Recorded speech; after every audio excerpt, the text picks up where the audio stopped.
Hi, வறுத்து அரைச்சி chicken gravy பண்ணலாமா?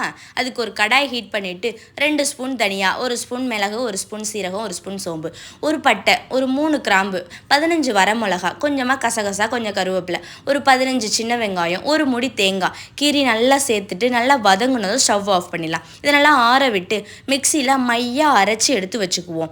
இப்போது சிக்கன் கிரேவி பண்ணுறதுக்கு ஸ்டவ் ஆன் பண்ணி கடாய் நல்லா ஹீட் ஆனதும் ஆயில் சேர்த்து ஹோல் ஸ்பைசஸ் எல்லாம் சேர்த்துக்கலாம். இப்போது 2 பெரிய வெங்காயம், 3 பச்சை மிளகாய் நல்லா வதங்கி வந்ததும் இஞ்சி பூண்டு பேஸ்ட் சேர்த்து நல்லா வதக்குங்க.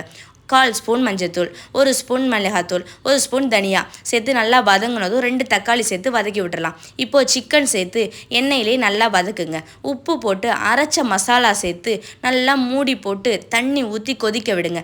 சிக்கன் நல்லா வெந்து தளன்னு கொதித்து எண்ணெய் பிரிஞ்சு வந்ததும் மல்லி இலை சேர்த்து ஆஃப் பண்ணிடலாம்.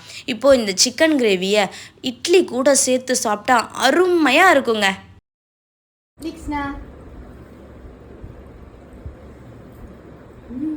சூப்பராக இருக்கு.